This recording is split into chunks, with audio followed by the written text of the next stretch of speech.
नमस्कार साथियों। वो कहते हैं ना कि पत्ते गिर सकते हैं लेकिन पेड़ नहीं, सूरज डूब सकता है लेकिन आसमान नहीं, आप भूल सकते हैं लेकिन हम नहीं। और आ गए हैं आपकी सेवा में। स्वागत है आपका अपने परिवार स्टडी मेटेरियल फॉर एग्जाम में। तो दोस्तों कैसे हो? बढ़िया हो? एकदम मस्त हो? कोरोना का ध्यान रखना, कोरोना चल रहा है, अपनी स्वास्थ्य का ध्यान रखना। और हम लेके हैं आपके लिए एक सीरीज जिसका नाम है साइंस, क्लास 10th की साइंस। और आपने एक क्लास पहले देख चुके हैं, जो सर LD वैष्णव सर आए थे, उन्होंने मैथ पढ़ाई थी, अच्छी पढ़ाई थी। मैं आपको कह के भी गया था दोस्तों कि आप हमारे साथ जीरो से बने रहो लास्ट तक। 100% मैं कहता हूँ आपको 100% पूरी की पूरी मैथ समझ में आएगी। जो भी डाउट लगता है आपको, कहीं कंफ्यूज होती है, आप कमेंट में लिखो, आपको कल उसका डाउट का सॉल्यूशन मिल जाएगा। ठीक है, तो हम बात करेंगे आज साइंस की। और साइंस एक ऐसा विषय है जो हर को इतना प्यारा भी लगता है और सबसे फेवरेट सब्जेक्ट भी है। लेकिन बात करें किसकी? दूसरे सब्जेक्ट या जो नहीं पढ़ने वाले उनकी, तो उनके लिए तो हार्ड है। लेकिन वो भी टेंशन मत लो, इतने आराम से पढ़ूंगा, सिंपल तरीके से, देसी भाषा में और अपनी भाषा में, ताकि सीधी माथे में फिट हो, सीधी दिमाग में एकदम। ठीक है, तो बात करते हैं हम कक्षा 10th, सब्जेक्ट है विज्ञान। किसकी बात करते हैं? विज्ञान, साइंस की। ठीक है, अगर साइंस की बात करें तो कक्षा 10 के विज्ञान की थोड़ी सिलेबस की बात कर लें। ठीक है, तो इसमें 7 इकाइयों के अंदर पूरा पार्ट बांटा हुआ है। कितनी इकाइयां? 1 से लगा के 7 तक। राइट, कोई समस्या नहीं। फिर बात करें, इनमें अलग अलग चैप्टर है, तो टोटल चैप्टरों की बात करें, टोटल चैप्टर है 20। आई बात समझ में? फिर बात करें हम आज 20 में से कौन सा चैप्टर लेंगे? चैप्टर नंबर 1, जिसका नाम है पोषण एवं मानव स्वास्थ्य। आई बात समझ में? तो दोस्तों आपको बता दूं, आप आराम से वीडियो को देखना, लास्ट तक रहना, आपको बिल्कुल साइंस सिंपल तरीके से समझ में आएगी। ठीक है, कौन सा चैप्टर है? अध्याय 1, जिसका नाम है पोषण व मानव स्वास्थ्य। अब पोषण और मानव स्वास्थ्य क्या होता है? पोषण के तो बारे में पता है, जो भी आप खाते हो पीते हो वो आपको हो गया पोषण। जो भी ठोको जीवता रेबा वास्ते, पेट में जो भी अन्न जाता है, पोषण हो गया। मानव स्वास्थ्य तो अपनी तबीयत वगैरह बिल्कुल ठीक रखनी है कि नहीं रखनी है, रखनी है तो उसको बोल रहे हैं स्वास्थ्य। करें चैप्टर स्टार्ट। तो सबसे पहले हम परिभाषा किसकी लिखते हैं? पोषण की, कि पोषण क्या है। आई बात समझ में? तो पोषण क्या है बात करें तो सिंपल सबको पता है, देसी भाषा में। सुबह उठा जिमा, दोपहर का और जिमा, शाम का और जिमा, क्या है? पोषण है। जो भी खाते हैं, जो भी हम पीते हैं, मतलब जीने के लिए हम अपने शरीर में जो भी भोज्य पदार्थ ग्रहण करते हैं उसको क्या बोलते हैं? पोषण। आई बात समझ में? तो अगर मैं सिंपल भाषा में परिभाषा लिखूं तो क्या लिखूं? सिंपल सी है कि जीवन को जीने के लिए हम भोजन के रूप में जो भी ग्रहण करते हैं,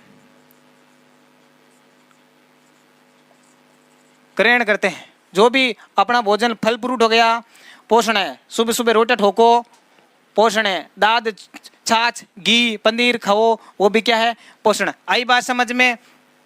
अब देखो, ये तो हो गई पोषण की परिभाषा। अब पोषण की परिभाषा तो हो गई, लेकिन पोषण वैसे अलग अलग प्रकार का होता है। एक तो बिल्कुल ही खाली पोषण एक ही प्रकार, चपाती चपेरा को रोटा, बाजरी का रोटा ठोको, बाजरी का रोटा ठोको, उसमें भी अलग अलग है हर प्रकार के। कहने का मतलब पोषण में भी पोषक तत्व होते हैं। तो कौन कौन से पोषक तत्व होते हैं, और वे पूरे पोषक तत्वों को अगर खाए तो आदमी निरोग, बोले स्वस्थ, संतुष्ट, तंदुरुस्ती, मस्त, मजबूत, एकदम खली की तरह होता है। आई बात समझ में? पोषक तत्व कौन कौन से होते हैं बताता हूँ। सबसे पहले छापो कार्बोहाइड्रेट, एक नंबर बात। दूसरो वसा, प्रोटीन। ठीक है, फिर ले लो आप खनिज लवण। आई बात समझ में? खनिज लवण के बाद में ले लो विटामिन और एक जल। ये क्या चीज हो गई? पोषण, पोषक तत्व। तो कितने बात करें हमारे पोषण की, तो पोषण की परिभाषा है, और पोषण में कितने पोषक तत्व है, तो पोषक तत्व कितने हैं? 6। आई बात समझ में? कितने? कार्बोहाइड्रेट, वसा, प्रोटीन, खनिज लवण, विटामिन और जल। अब आपके एग्जाम में क्वेश्चन कैसे बनता है, बिल्कुल सुनना, कि पोषण क्या है परिभाषित करो। तो हम जीने के लिए, हमारे जीवन यापन करने के लिए जो भी भोज्य पदार्थ ग्रहण करते हैं उसे बोलते हैं पोषण। आई बात समझ में? अब पोषण में भी के पोषक तत्व कौन कौन से हैं? कार्बोहाइड्रेट, वसा, प्रोटीन, खनिज लवण, विटामिन और जल। ये क्या चीज है? ये है पोषक तत्व। आई बात समझ में? अब देखो, चलें आगे। आ रही है समझ में? आ रही है तो ठोको यार लाइक, और जो भी अपने दोस्त है सबको शेयर करते रहो, अपने दोस्तों ग्रुपों सब में भेज दो, ताकि सबको पता चले कि साइंस की क्लास स्टार्ट हो चुकी है सिंपल भाषा में और सबके समझ में आ रही है। ठोको लाइक। चले आगे और बात करते हैं अगले, हम बात करेंगे संतुलित भोजन की। संतुलित भोजन के पोषण तो चेपा आपा रोटा चेपा सुबह शाम दोपहर सोवा जी टाइम हर टाइम चेपता ना। आई बात समझे? अब वो खाने के लिए है, जीने के लिए है, लेकिन उसमें हमारे स्वास्थ्य के लिए स्वास्थ्य वर्धक तत्व है कि नहीं है, उसमें प्रोटीन खनिज लवण है कि नहीं है उसमें, वो कैसे चेक करेंगे? तो पोषण में 2 होते हैं, एक होता है संतुलित भोजन, संतुलित आहार, संतुलित पोषण, एक होता है असंतुलित। अब संतुलित की बात करें तो कैसा संतुलित? आई बात समझ में? संतुलित का मतलब ऐसा भोजन, ठीक है, ऐसा भोजन जिसमें मैंने जो बताया ना पोषक तत्व, जिसमें सभी पोषक तत्व सम्मिलित हो, ठीक है, प्रोटीन हो उसमें, खनिज हो उसमें, वसा हो उसमें, प्रोटीन उसमें, कार्बोहाइड्रेट उसमें। अगर ऐसा भोजन जिसमें वे पोषक तत्व सभी हो प्रचुर मात्रा में, ठीक है, उसको क्या बोलते हैं? संतुलित भोजन। लिखें डेफिनेशन, परिभाषा। चलो बात करें कि ऐसा भोजन जिसमें सभी पोषक तत्व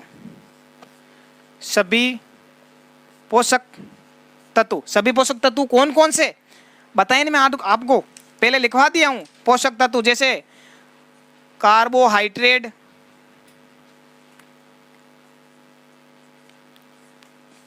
प्रोटीन, वसा, खनिज लवण, और कौन सा? और हो गया जल, विटामिन, यह है पोषक तत्व। ऐसा भोजन जिसमें सभी पोषक तत्व, ये पोषक तत्व प्रचुर मात्रा में जितने हमारे शरीर को आवश्यकता है उसको बोलते हैं प्रचुर मात्रा में, ठीक है, प्रचुर मात्रा में उपलब्ध हो उसे संतुलित भोजन या संतुलित आहार कहा जाता है। संतुलित भोजन कहा जाता है। आई बात समझ में? ये तो हो गया हमारे संतुलित भोजन। अब आगे बात करें, संतुलित भोजन कर रहे हैं, अच्छी बात है। अब कर रहे हैं तो क्यों कर रहे हैं? कुछ तो फायदा होगा हमें। किस लिए कर रहे हैं संतुलित भोजन? हम असंतुलित भी कर सकते हैं? नहीं, असंतुलित हमारे शरीर के लिए स्वास्थ्यवर्धक नहीं है, हानिकारक है। अब कैसे हानिकारक है? असंतुलित खाओ, पेट भरी जाएगा बस, और एनर्जी बिल्कुल नहीं आएगी, शरीर दुबला पतला रहेगा, ठीक है। तो पहले बात करेंगे संतुलित क्यों भी खाते हैं, तो इसके कुछ लाभ तो होंगे ना, होंगे कि नहीं होंगे? तो आप बने रहो हमारे साथ और हम बात करते हैं संतुलित भोजन के लाभ की। आ रही है बात समझ में? चलो दोस्तों बता दूं आपको, हमारे चैनल पे आप नए हो तो चैनल को आप सब्सक्राइब करें और दिल से लाइक करें और सभी दोस्तों तक शेयर करें ताकि सब विज्ञान पढ़ सकें। तो बात करें हम संतुलित भोजन के लाभ की। आई बात समझ में? संतुलित भोजन के लाभ, सुबह शाम चेपते रहो संतुलित भोजन, लेकिन कुछ तो लाभ तो होना चाहिए ना। चलो तो बात करें लाभ नंबर 1, ठीक है। एक लाभ कौन सा होता है कि हमारा शरीर मजबूत रहता है। सिंपल सी बात है, शरीर मजबूत रहेगा,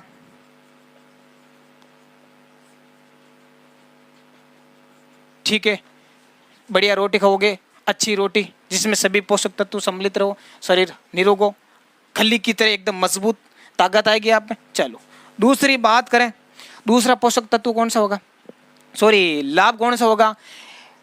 अच्छा भोजन करोगे, ठीक है, बीमार नहीं पड़ोगे, किसी प्रकार की आपको बीमारी नहीं होगी, तो मतलब आपका स्वास्थ्य अच्छा रहेगा। ठीक है, मतलब शरीर में जो भी आपकी बीमारी आएगी उसे लड़ने की शक्ति, आधी इम्यूनिटी तो हमारे शरीर में होती है, वो बढ़ती रहेगी। कहने का मतलब दूसरा लाभ कौन है कि प्रतिरक्षा रहेगी हमारे शरीर में, रोगों से प्रतिरक्षा, रोगों से प्रतिरक्षा करेगा। ठीक है, संतुलित भोजन। ठीक है, अगर बात करें अगली, ठीक है, हमारा शरीर मजबूत रहेगा, एक नंबर बात, रोगों से प्रतिरक्षा। तीसरा लाभ क्या होगा, स्वास्थ्य अच्छा रहेगा, सभी स्वास्थ्य अच्छा रहेगा, अच्छा भोजन करेंगे, किसी प्रकार की खांसी जुकाम बीमारी नहीं होगी हमारे प्रकार को, शरीर दुबला पतला नहीं रहेगा, किसी प्रकार का टेंशन नहीं होगा, सुबह से काम शाम तक काम करो, किसी प्रकार की हमारी ज़्यादा से ज़्यादा वेस्ट नहीं होगी, इधर कुल मिला के शरीर एकदम मजबूत रहेगा। आई बात समझ में? कितने? 3 लाभ हो गए, बहुत है 3 लाभ। चलो, संतुलित भोजन दिमाग में है। आगे आगे कौन सा है, आगे इसका उल्टा विपरीत अपोजिट ले लो, क्या नाम उसका, असंतुलित भोजन। असंतुलित भोजन,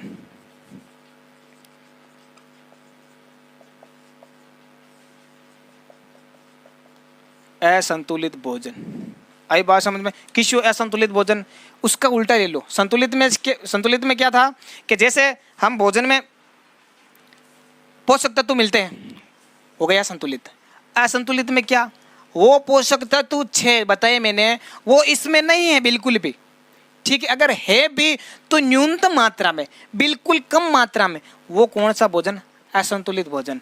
लिखें, ऐसा भोजन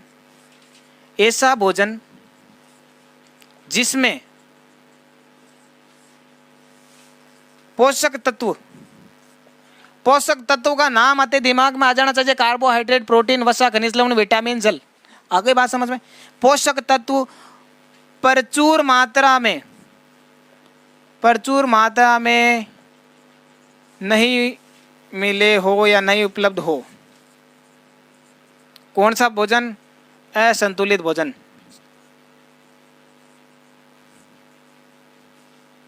भोजन कहलाता है।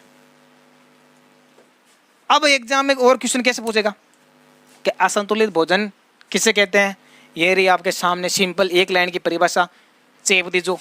दूसरी चीज, इसके लाभ तो हो ही नहीं सकते, असंतुलित खाएंगे तो लाभ तो क्या होगा, होगी हानियां ही हानियां। अब वो हानियां कौन सी होगी, तो हानियां लिखें। चलो बात करें इसकी हानियों की कि असंतुलित भोजन की हानियां क्या। 1 नंबर हानि, शरीर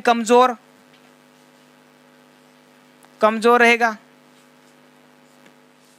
ठीक है, ओनली सुबह शाम दाल रोटी खाओ तो क्या मिलेगा, दाल में प्रोटीन है, रोटी में कार्बोहाइड्रेट है, बस 2 ही खनिज लवण मिलेंगे, आपको कुछ नहीं मिलेगा। जल तो आप ज़्यादा से ज़्यादा पी लोगे। फिर वसा भी चाहिए, ज़्यादा आपको विटामिन भी चाहिए, वो कहाँ से मिलेंगे, तो फलों में भी विटामिन है, मछली, अंडा, मीट वगैरह, दूध है, पनीर है, वो भी खाओगे, उसमें भी अलग अलग मिलेंगे। कुल मिला के सभी भोजनों में अलग अलग, मैं आगे पढ़ूंगा, उसमें पोषक तत्व सम्मिलित होते हैं। अगर सबको ग्रहण करोगे तब मिलेगा संतुलित आहार आपको। अगर एक ही पीछे पड़ गए हो तो वो संतुलित भोजन नहीं होगा, असंतुलित भोजन के अंदर रहेगा। आप जो चपाती और दाल रोटी खाया जाए, उसमें क्या होगा, आपको प्रोटीन मिलेगा और क्या मिलेगा, कार्बोहाइड्रेट, लेकिन पूरा पोषक तत्व नहीं मिल रहा है, तो असंतुलित के अंदर आ जाता है, इतना भी नहीं मिल रहा है। वैसे दूसरी कमी की बात करें, शरीर क्या होगा, कमजोर रहेगा। तीसरी 2 नंबर बात है, प्रतिरक्षा नहीं मिलेगी, प्रतिरक्षा नहीं बनेगी हमारे शरीर में। प्रतिरक्षा का मतलब रोगों से लड़ने की क्षमता। रोगों से लड़ने की क्षमता क्या होती है, प्रतिरक्षा। हमारे शरीर के अंदर इतनी इम्यूनिटी है कि अगर छोटे मोटे ताव वगैरह बुखार भी आवे ना, कभी कभी वो ऑटोमेटिक उतर भी जाता है, ठीक है ना। अच्छा, वो होती है हमारे शरीर में। अगर ज़्यादा आ जाए तो फिर हम डॉक्टर के पास जाते हैं, पचे इंजेक्शन वगैरह, एंटीबायोटिक, जो पैरासीटामोल वगैरह टैबलेट आप लेते हो, ठीक है। तीसरी बात करें, सेम प्रोसेस है, प्रतिरक्षा नहीं बनेगी। अगला तो हमारे प्रतिरक्षा भी नहीं बनेगी तो बीमार तो पड़ेंगे, हमारे स्वास्थ्य क्या रहेगा, अच्छा नहीं रहेगा, मतलब शरीर अस्वस्थ रहेगा, हम बीमार पड़ जाएंगे। शरीर क्या रहेगा, शरीर अस्वच्छ रहेगा। आई बात समझ में?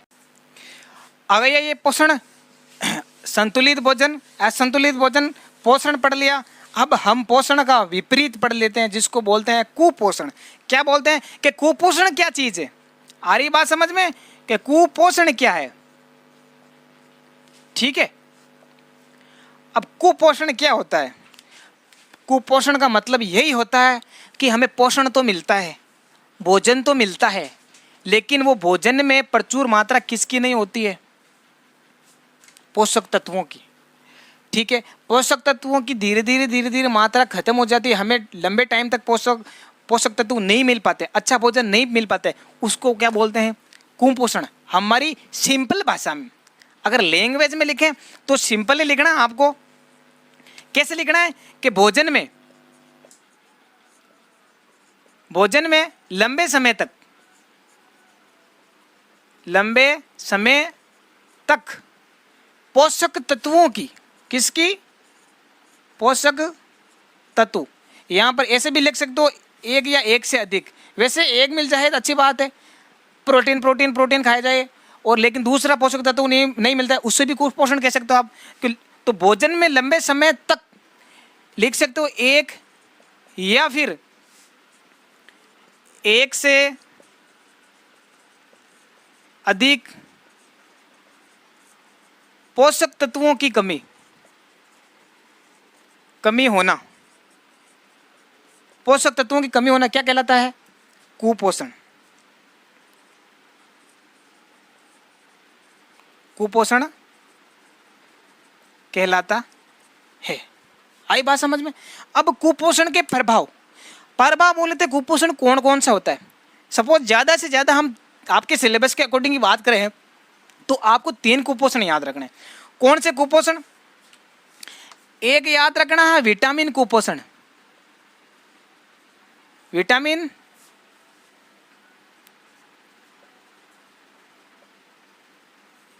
कुपोषण। ठीक है। दूसरे की बात करें हैं तो प्रोटीन कुपोषण। प्रोटीन कुपोषण। तीसरे की बात कर लें अपन जिसको बोलते हैं खनिज लवण कुपोषण। सिंपल अगर दिमाग से पढ़ें, विटामिन कुपोषण मतलब विटामिन की कमी लंबे समय तक। प्रोटीन की बात करें तो लंबे समय तक प्रोटीन की कमी चल रही है, प्रोटीन कुपोषण। खनिज लवण की बात करें तो खनिज लवण, लो हो गया, फेरस हो गया, कैल्शियम हो गया, अगर लंबे समय तक इनकी कमी चली, कौन सा?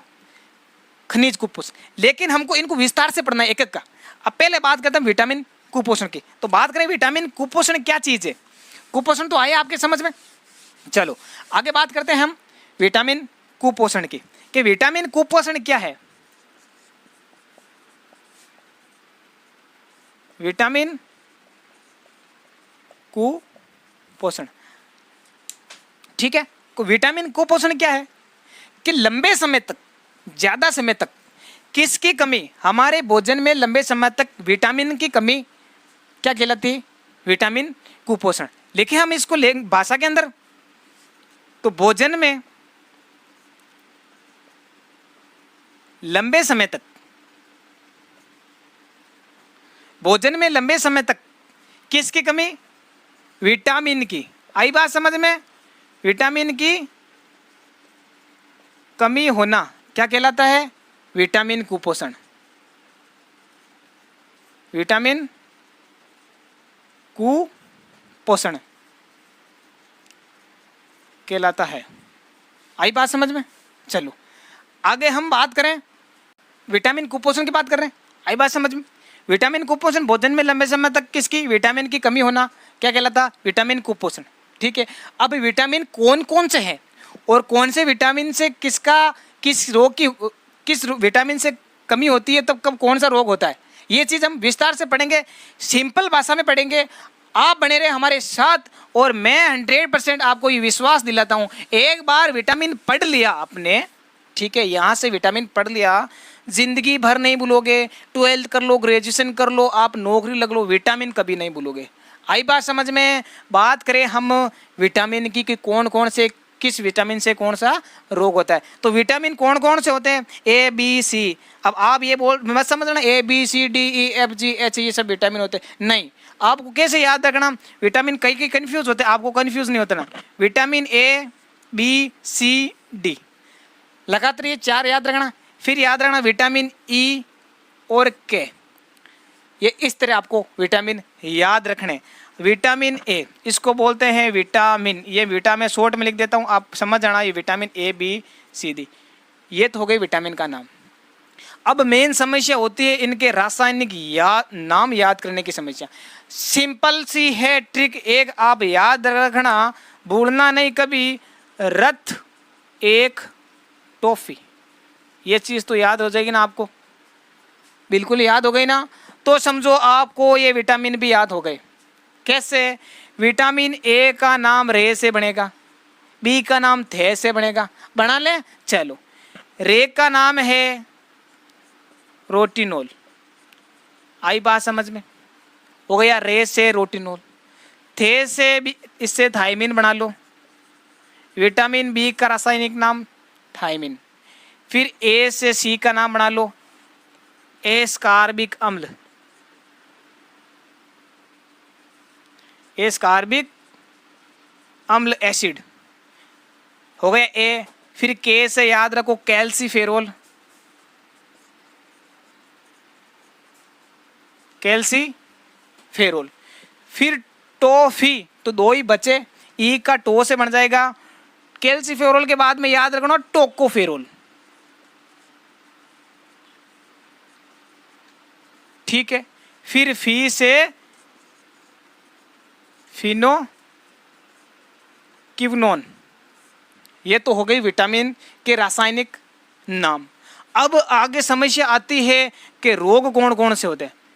क्या पूछ ले कि रोग कौन कौन से होते हैं, तो रथ एक टॉफी, ये तो हो गई अपने। बात करें रोगों की, ये है रासायनिक नाम,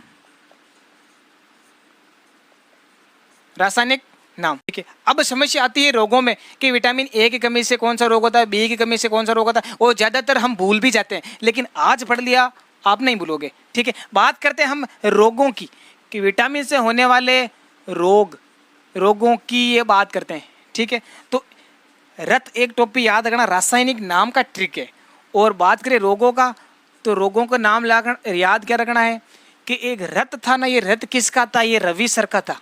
किसका था, हमारे रवि सर का था। अब ये रवि सर का था, लेकिन रवि सर का यहाँ से छीन के लेके गए, कौन लेके गया, अर्जुन लेके गया। तो रवि सर यहाँ क्या हुआ, पैदल हो गए। तो बेचारे पैदल चलेंगे चलेंगे तो थक जाएंगे, तो रवि सर वहाँ थक गए, कहाँ, कुरुक्षेत्र में, वहाँ थक गए। क्या गए, थक गए।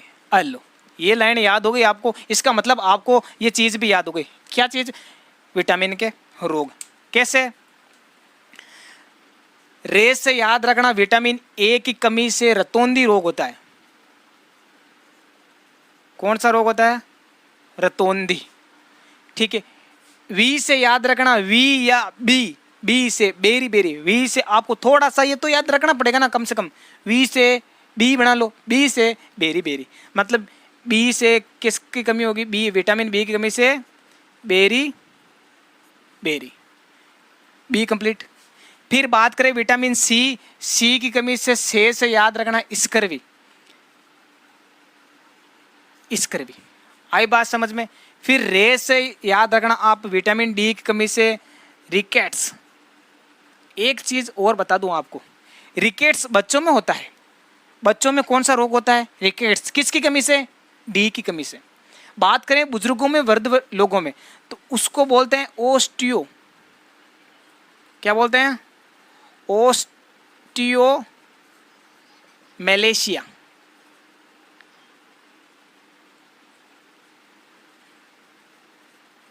ओस्टियोमेलेशिया रोग होता है। कौन सा रोग होता है, आप आराम से, इसको बड़ा है लेकिन घबराओ मत, ओस्टियो को पहले पढ़ो, मलेशिया को बाद में पढ़ो, ओस्टियोमेलेशिया ये रोग हो गया।